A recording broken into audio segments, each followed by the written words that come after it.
Job రాలేదా? నువ్వు అసలు జాబ్ ట్రై చేస్తున్నావా లేదా, లేక గొడవలే సరిపోతున్నాయా? తప్పు జరుగుతుంటే చూస్తూ ఊరుకోవడం నాకు చేత కాదు. నీకు జాబ్ వచ్చేది ఎప్పుడు, నన్ను పెళ్లి చేసుకునేది ఎప్పుడు?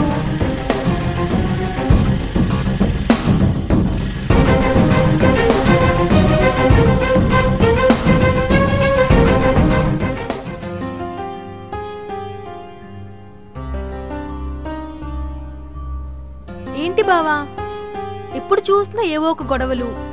అసలు అందరూ నీ గురించి ఏమనుకుంటున్నారో తెలుసా? మా నాన్న అయితే అసలు మన మాట ఎత్తుతేనే సీరియస్ అయిపోతున్నారు. అంటే ఏంటి, నువ్వు కూడా నన్ను బ్యాడ్గా అనుకుంటున్నావా? అయ్యో, నువ్వు బ్యాడ్ అని కాదు బావా, నువ్వు జాబ్ ట్రై చేస్తున్నా అన్నావు కదా, ఏమైంది? అవును చేస్తున్నాను, నువ్వు కూడా అందరిలా మాట్లాడుతున్నావా? సారీ బావా, ఫీల్ అవ్వద్దు. Love you.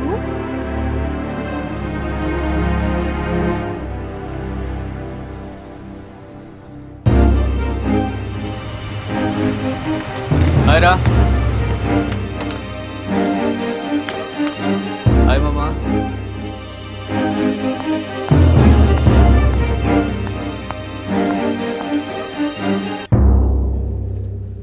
Hi baby.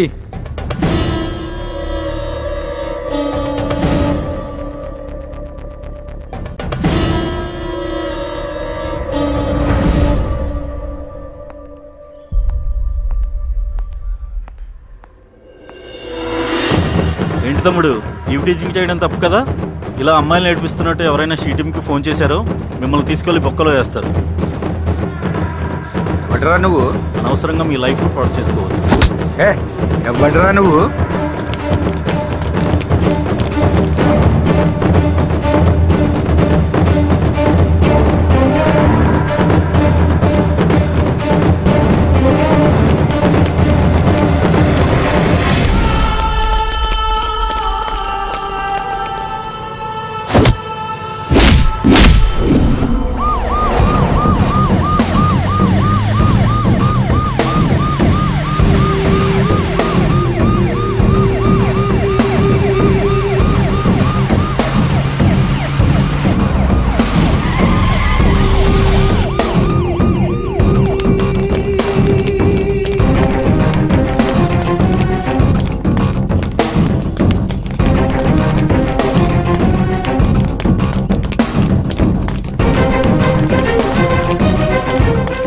Harsha వాళ్ళ ఫాదర్ మీరేనా?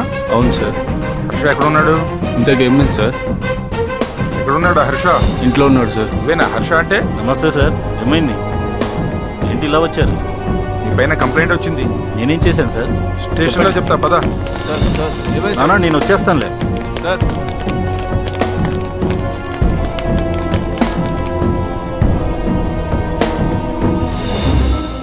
ఏంట్రా వాళ్ళని కొట్టావంట? ఏదైనా ఉంటే మాకు చెప్పాలి కానీ నువ్వు కొట్టడం ఏంట్రా? Okay sir.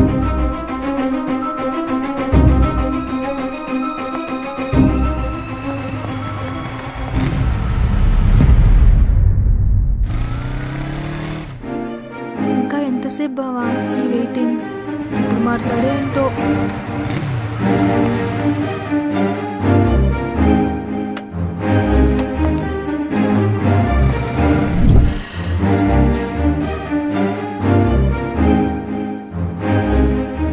Love you.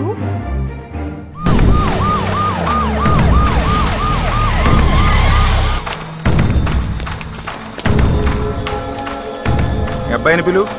Harsha ఇల్లరా. ఏంట్రా రోజు ఇదే పనా? మళ్ళీ ఏమైంది సార్? మళ్ళీ ఎవరినో కొట్టావట, పద పోలీస్ స్టేషన్కి.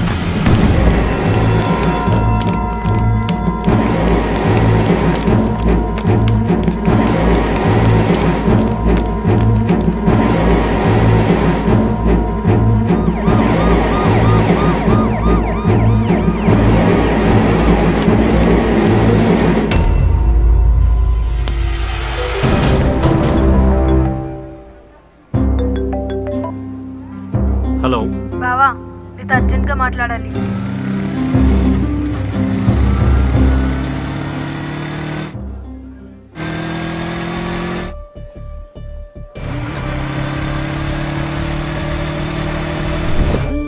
ఇంకా రావడం లేదేంటి? గొడవలు పడ్డం, పోలీస్ స్టేషన్కి వెళ్ళడం.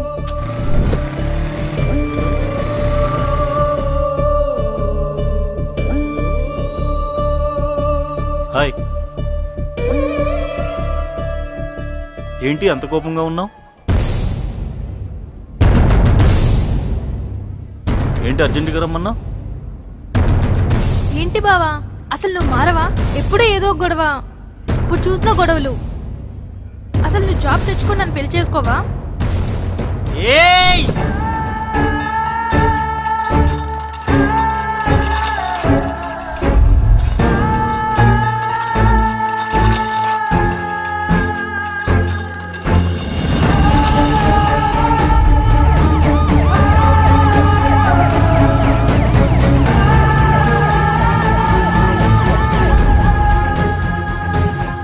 హర్ష వాళ్ళు ఇల్లేదేనా? అవునండి. ఏమైంది సార్? మీ బాబు కోసం ఎస్పీ గారు వచ్చారు, ఒకసారి పిలు. అరే హర్ష, ఏంటి నాన్న పిలిచావు? నీకోసం ఎస్పీ గారు వచ్చారంట. మళ్ళీ ఏం చేసావురా? ఎస్పీ గారు నా కోసం బయట ఉన్నారంట, వెళ్ళు. నేనేం చేశాను?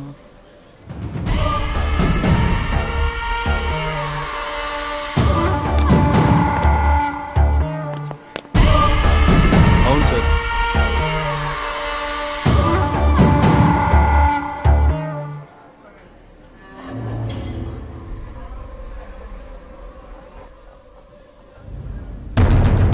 ఏంటి బావా అసలు నువ్వు మారవా?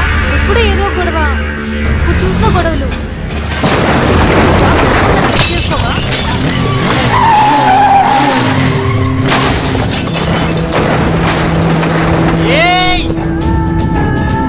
బావా బావా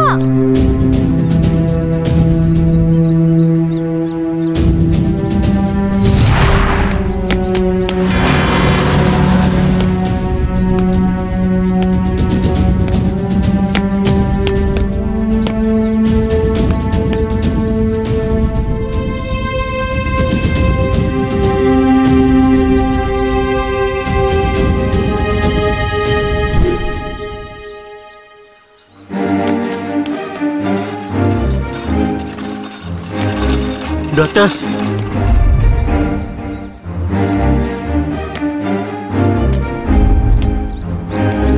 సార్ ఆపరేషన్ చేయాలి, బ్లడ్ అరేంజ్ చేసుకోండి.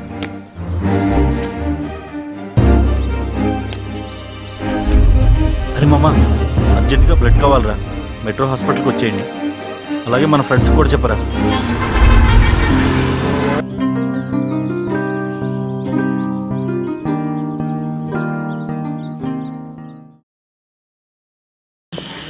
ఇలా తాగి రోడ్ల మీద డ్రైవింగ్ చేయడం వలన మీ జీవితమే కాదు, మీ మీద ఆధారపడి ఉన్న మీ కుటుంబ సభ్యుల యొక్క జీవితాలు కూడా ఆధారపడి ఉన్నాయి. దురదృష్టవశాత్తు ఎక్కడైనా యాక్సిడెంట్ జరిగినప్పుడు ఇలా వీడియో తీసి ఫోటోలు సోషల్ మీడియాలో అప్లోడ్ చేయడమే కాదు, అంబులెన్స్ కానీ పోలీసు వారికి కానీ సమాచారం చెప్పగలరు. యాక్సిడెంట్ అయి దాదాపు 30% మంది సాయం అందకనే చనిపోతున్నారు. మనం వాళ్ళకి సాయం చేస్తే చాలామంది మన మీద కేసులు అవుతాయని చాలామంది సాయం చేయడానికి నిరాకరిస్తున్నారు. దీనికోసం సుప్రీంకోర్టు ఒక సంచలన తీర్పు చెప్పింది. యాక్సిడెంట్ అయిన బాధితులను కాపాడితే వారిపైన ఎటువంటి కేసులు పెట్టకూడదని తీర్పు చెప్పింది. Don't drink and drive. Eve teaching చేయకూడదు. డ్రైవింగ్ లైసెన్స్ తప్పకుండా ఉండాలి. 4 వీలర్స్ వారు సీట్ బెల్ట్ కంపల్సరీ ధరించాలి. 2 వీలర్ నడిపేటప్పుడు హెల్మెట్ కంపల్సరీగా ధరించాలి.